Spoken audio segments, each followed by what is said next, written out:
Have you ever dreamed of finding lost treasure? Not just a few gold coins, but a legendary fortune that has vanished from history. Today, we're diving into one of the most tantalizing treasure tales ever told. The story of the Flor de la Mar, the flower of the sea.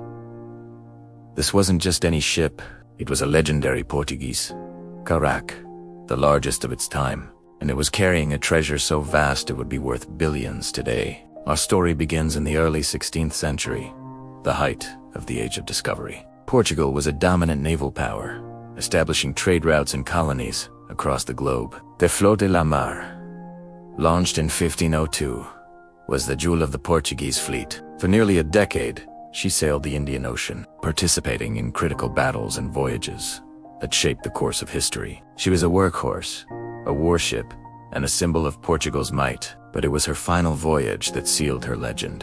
In 1511, the brilliant and ruthless Portuguese general, Afonso de Albuquerque, conquered the wealthy Sultanate of Malacca, a vital trading hub in modern-day Malaysia. After months of fierce fighting, the city fell and its immense riches were seized by the Portuguese. We're talking about chests overflowing with gold, diamonds, rubies, and emeralds, precious artifacts from across Asia, and a legendary golden throne from the King of Siam.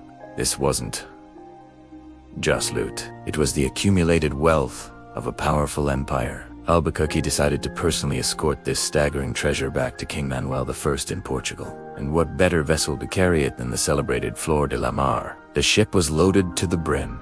Historical accounts describe it as the largest single treasure ever amassed by the Portuguese Navy. Imagine the scene.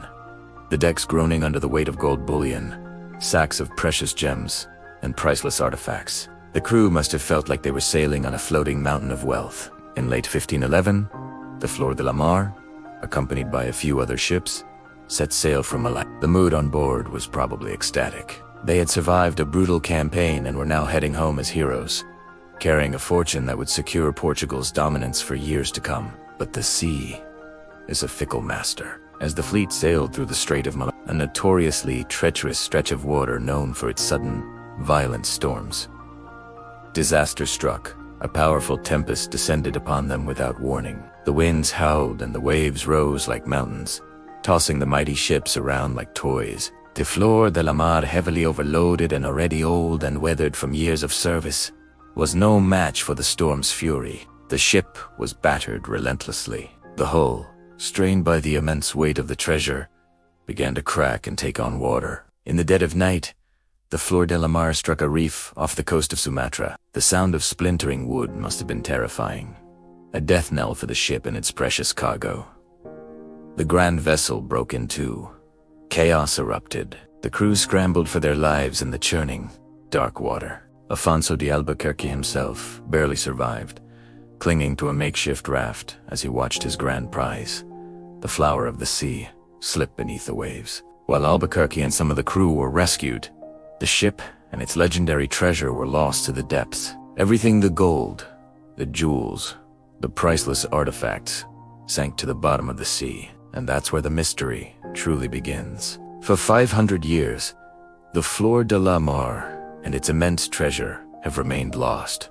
It has become the holy grail for treasure hunters, a legend whispered among divers and historians. The potential value is almost impossible to calculate, with estimates ranging from $2 billion to well over $60 billion in today's money. It's not just the monetary value, it's the historical significance of the artifacts that went down with the ship. So, where is it? The general location is believed to be somewhere along the northeastern coast of Sumatra, Indonesia. But that's a huge search area.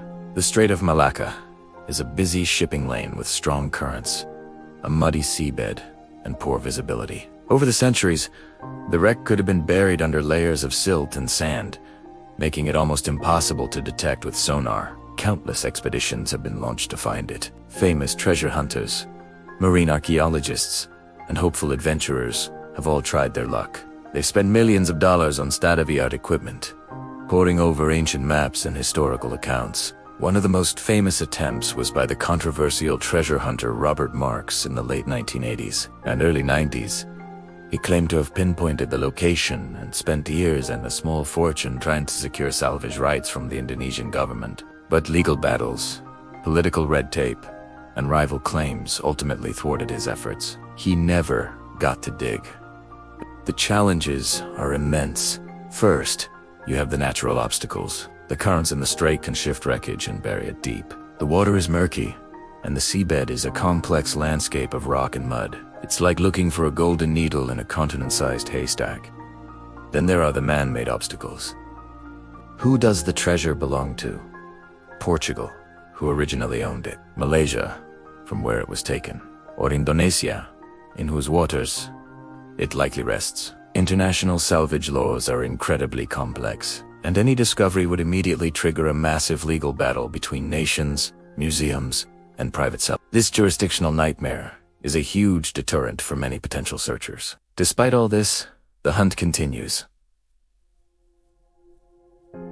Modern technology offers new hope. Advanced magnetometers can detect metal objects buried under the seabed, so bottom profilers can create a 3D map of the ocean floor, revealing anomalies that could be a shipwreck. Satellite imagery and a deeper understanding of historical ocean currents might help narrow down the search area. Could the wreck have been found already, in secret?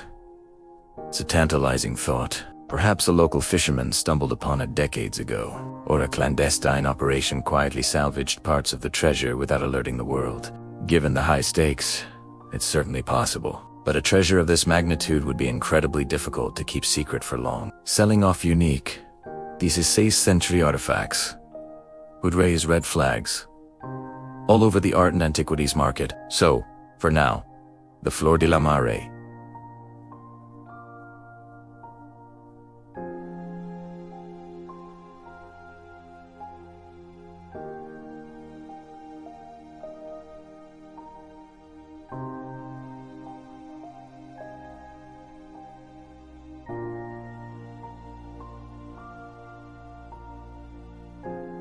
Aladdin, it represents the ultimate prize, a dream of unimaginable wealth and historical discovery waiting at the bottom of the sea. The story has everything: a powerful empire, a ruthless general, a legendary ship, a mind-boggling treasure, and a dramatic, watery grave.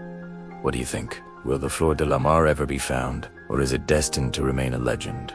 Its billion-dollar secret guarded forever by the sea. The search for the Flower of the Sea is more than just a treasure hunt. It's a quest to recover a lost piece of history. And as long as there are dreamers and adventurers, that quest will never die.